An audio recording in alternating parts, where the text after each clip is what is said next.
Hey everyone, it's Marshall Michael 126, and today I'm giving you my Otakon video, or rather my post-Otakon video.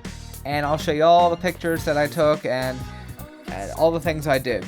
This first picture here is my brother playing as Quail Man, and his friend, I don't really know what he is. He's kind of he's the blind frying pan. Something he made up. Anyway, these are some of the interesting cosplay pictures that I took, and this is the best Power Ranger outfit ever. Now, Friday morning, I went over to the dealer's room at about probably 10:30, 11, and this here I thought was the line for the dealer's room at first, but no, it's actually a line for one of the it's a line for 2 autograph sessions, and yeah, it was really bad with the lines this year, as you'll see further. Here, this is the line for the dealer's room at about 11 o'clock, and the dealer's room doesn't even open until about 12:30, I believe it was. And as you can see, the line was massive, and it just got worse. But people always find stuff to do in lines. As you can see, some people are starting to dance here, but I kind of caught the end of it, so it wasn't that good. And this is just like, the line started moving, but it just warped all the way around that corner and back, and me and my friends had just figured we'd go later.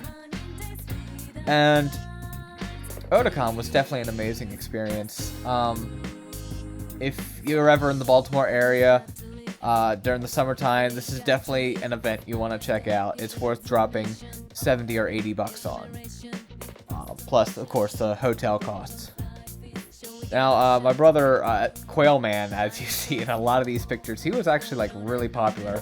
We had to stop and wait for him to take pictures every 2 minutes. And, I mean, he came up with a clever costume, I'll give him that.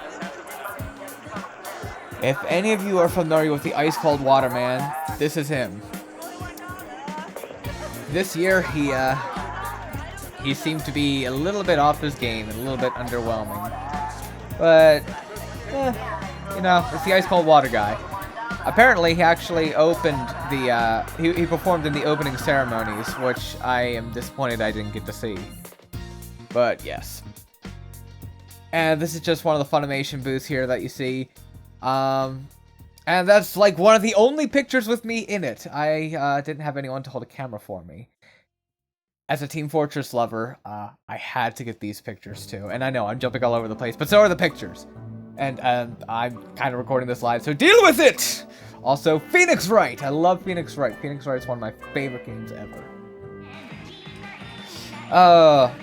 And this was the line for the Otakon fan parodies at 9, and they didn't start till like 10:30, something like that. And this is what the people were doing. They were dancing at the Hare Hare Ukai music, which you know, I kind of want to join in, but I quickly realized that they were doing the full version, and I only kind of know the TV size version. Don't judge me. But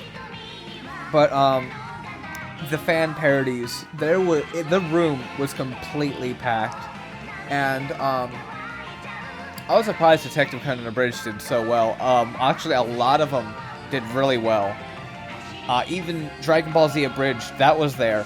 And to be honest, it was the 4th movie, and when I watched it on my own, I had a few chuckles here and there, but one thing I realized, when you're with a group of people, you will laugh a lot more. You'll get a much better reaction, and I don't know exactly why, but it was just, everything was a million times more hilarious. And if you ever want to laugh more, make sure you're with a group. You will crack up a lot more. And I kind of want to start I want to show my stuff at more cons, so I can, you know, spread more laughter out there, because it was just such an amazing experience. But yes, it was just one hell of an event. That was... For some reason, the person's CD or whatever, it just stopped playing and anger ensued. This video here came later. It was just a little video of the Funimation industry panel, and it was pretty packed. Yeah. And this made the convention so amazing for me. It's dancing Diglets. How can you go wrong with dancing Diglets? Just look at them.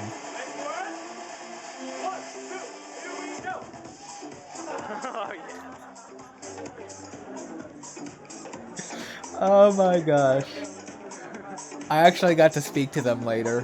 They're pretty cool guys. Actually, you know, pretty much everyone at the convention was really cool. In fact, I don't think I ran into one asshole. It was just... Anime conventions are a really unreal experience, especially if you, especially if you consider yourself an outsider. You'll go to one of these conventions, and you will be surrounded by other people who might consider themselves outsiders. And you won't feel like an outsider. So, seriously, if you're ever in an area where there's an anime convention, go to one. Do it. Spend the money to get in, and just go. You will have the time of your life, I promise. You will run on minimal sleep for several days, but you won't care. You won't. Just, be careful the day after the con, because you will be wiped.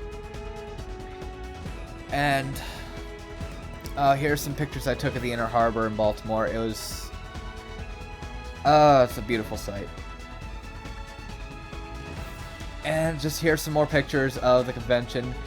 A bunch of Team Fortress guys, they all just started attacking the Scout. This was something that, like, 1 million people took pictures of. And then the Scout and his dad, the Spy. If any of you are familiar with Underbelly, this was their panel at Otakon, Pokeholics Anonymous. Definitely check out their channel. It's got a lot of hilarious things. Here they were holding a little contest for the best Pokemon cosplay, and admittedly it was a little rushed because they were only given an hour to do everything, and they didn't even get to finish. This video here, this poorly shot video, is the line for the Aya Hirano concert. Yes, there was an Aya Hirano concert, and it was amazing. I had such a blast. I spent $60 on one of her CDs, but oh well. And, the line was insane, to get in. I got good seats, but, I did not get an autograph because the line was a little too much. But anyway, I've come to the end of the images, so I have a couple of announcements. Thanks to my new friend Scott from Otakon. He directs the fan parodies, or he's in charge of the fan parodies, and he's actually been screening Detective Conan Abridged episode 11 at other cons. Unfortunately, I didn't hear about this, but he showed it at Otakon in I believe it was Quebec or Montreal. I can't even remember. It was in Canada. That's all I know. It was in Canada. But, it's gonna appear in 3 more cons coming up, thanks to Scott. Thanks again. So yeah, Detective Conan Abridged episode 11. It's gonna be appearing in 3 other cons so far. It's gonna be showing up at Annie Maine from August 31st through September 3rd in Best Western Manor Inn and Conference Center in South Portland, Maine. It's not actually gonna be appearing all 3 days. It'll be appearing at one of those days. But, just keep your eye out for it. It might just fall under the fan parody, so look there. It's also going to be appearing at AAC, another anime convention, on October 19th to the 21st in Radisson Hotel in Manchester, New Hampshire. And the last convention it's going to be showing at for a while is at Bakuretsukan. I don't know how to pronounce that properly, and I hope I got that right. If not, please don't kill me. In any case, it's going to be happening from November 9th through 11th at the Hampton Inn and Conference Center in Colchester, Vermont. So keep an eye out for it at any of those conventions if you're going to any. But like I was saying earlier, I also want to show my videos at other cons and give more people an experience of a group laughter thing. So, if any of you have a home con that you would like to see Detective Conan Abridged appear at, please let me know. And if it has a fan parody section, I will send it in. I will send in new stuff when I release it. And yeah, you'll be able to see it at anime cons with a whole bunch of other fans, and greater laughter will ensue, I assure you. But that's all for now. Thank you very much for watching and listening, and yeah.